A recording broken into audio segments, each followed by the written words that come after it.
Lura fil-program, nilqa' magħna issa lil Destiny li baqgħet magħna u se tibqa' magħna sal-aħħar, lil Ira Losco li naqdet magħna issa u lil Charles Dalli, is-CEO tal-PBS. Grazzi ħafna illi qegħdin magħna. U nibda mill-ewwel mingħajr mistija ta' xejn għax vera ħaqilkom ngħidilkom prosit tal-programm u tax-shows li għamiltu. Kienu vera shows sbieħ illi jogħġbu ħafna nies. Congratulations, verament. Min qalbi qed ngħidilkom vera. Kif ilkom tgħidu ħafna u kif forsi ma jirrealizzawx biżejjed in-nies, il-programm huwa vjaġġ twil ħafna aktar milli naraw aħna x'jibda minn Mejju jew Ġunju u għall-kantant inkluż għal Destiny jkun vjaġġ twil ħafna. Aħna għamilna għadna il-vjaġġ ta' Destiny mill-bidu sal-aħħar tal-X Factor u dan hu. Fis-sajf jinfetħu l-applikazzjoni tat-tieni staġun ta' X Factor Malta. Kun parti mill-aqwa show li qatt Malta. X Factor huwa esperjenza li m'għandekx titlef.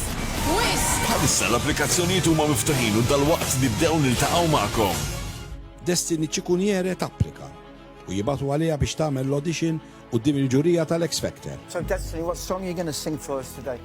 Illum ser nkun qed inkantalkom Giving Myself ta' Jennifer Hudson.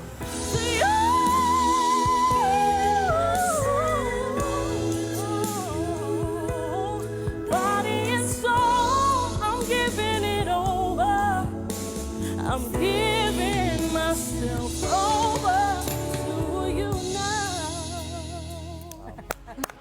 Eva. Thank you.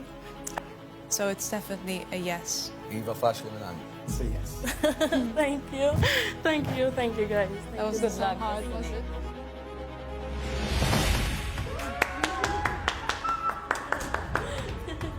Għaddellek il-frifet. Dik kienet wirja li hija right deal, perfetta. Eżatt, impeccabli. Prestazzjoni perfetta. 16, right? 16. 16. U Destiny tibqa' tgħaddi minn fażi għall-oħra. Anti għabezzina fil-krex tijak jaqfaw.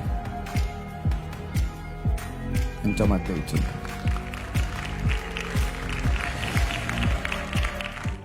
Stidnu maħna fuq il-palk lil-Destiny.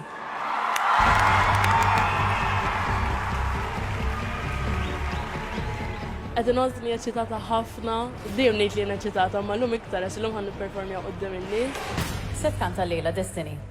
Ħankanta Don't Call Me Up by Maple. Good luck. Thank you.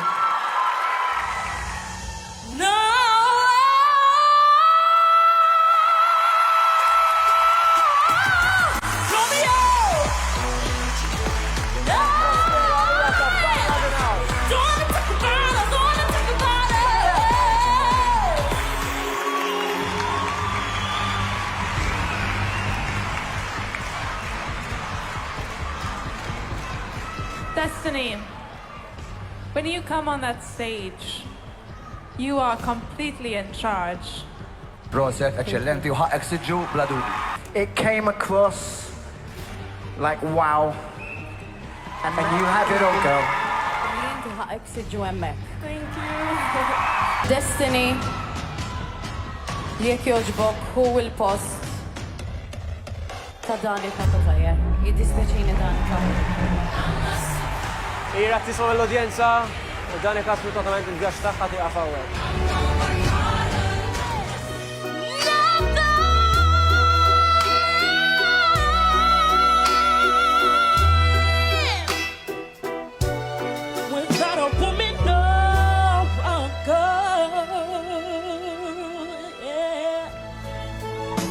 Iva, inti lesta dan il-pass. U nixtieq nieħdok fil-live shows miegħi. Thank you. Thank you. Thank you. U jibda l-vjaġġ ta' Destiny għal-finali.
U issa, nhar is-Sibt li għadda, il-lejl tal-finali.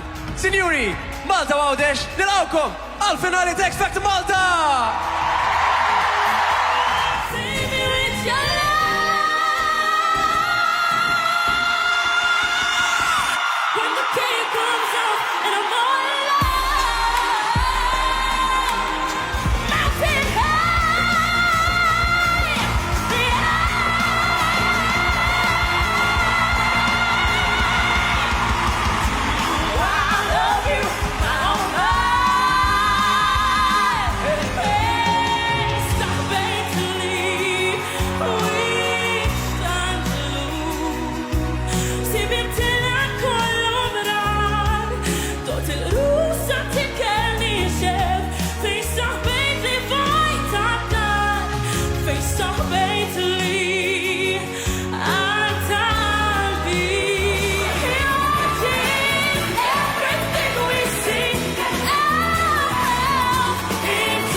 Wasalna għal-ħin ta' riżultat.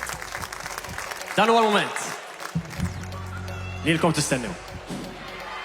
Ir-rebbieħ tat-tieni edizzjoni ta' X Factor Malta u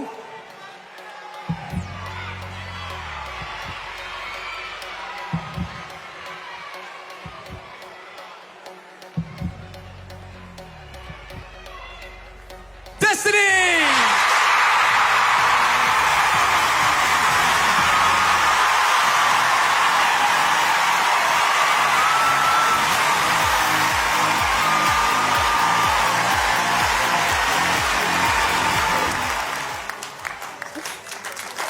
Mela. Dawn, kun rajtom, inti Destiny, kun rajtom jew le? Narom, imma mux ikonek maqut kollu tal-ġeni wara xurxin. Ġviri diraw bicċa minnu l-ewel darba. L-ewel darba, yes. Ira, ħansaqsik di. Meta tkun ġaġġ u menter, għax inti kont kemm ġaġġ u kemm ta' Destiny, li diġa hija brava ħafna. X'tagħmel biex iġiba aħjar? Jien naħseb illi l-isfida li kellna ma' Destiny kienet illi minn Destiny illi kienet żagħżugħa teenager li repet il-Junior Eurovision issir Destiny illi dejjem ħadd tkun innovattiva u ser twassal l-udjenza tagħha immaġini differenti u ta' persuna iktar matura illi nażlu fl-imkien ukoll repertorju illi jista' jitfaħħa ġod-dinja ġo l-industrija tal-mużika b'mod kredibbli.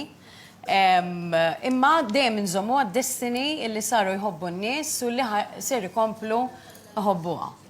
Dik kienet l-isfida għalija. U naħseb illi rnexxinna fl-imkien kien hemm ħafna xogħol involut.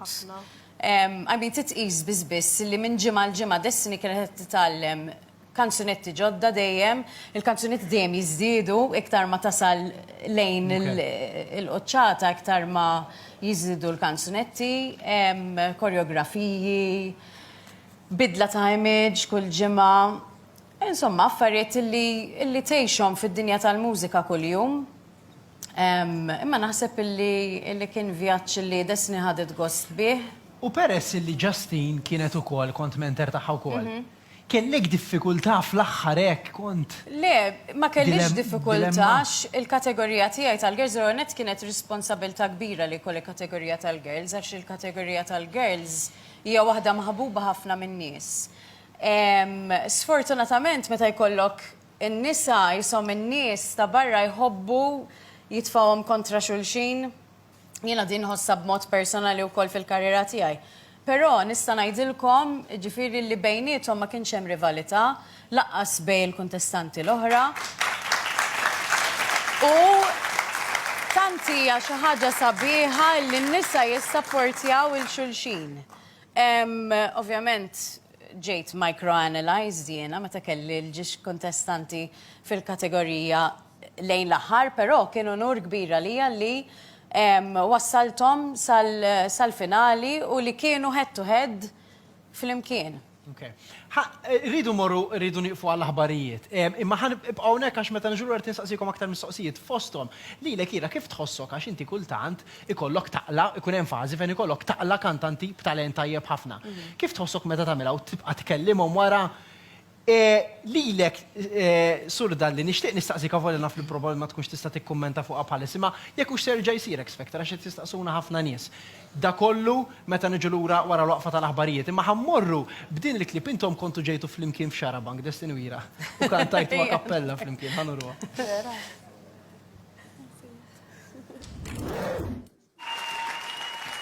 Is it good? Is it bad? Am I simply going mad? Is it fiction or fact? Am I really losing touch? Is he magical? Logical? Natural, I wonder. He's got the makings of myself.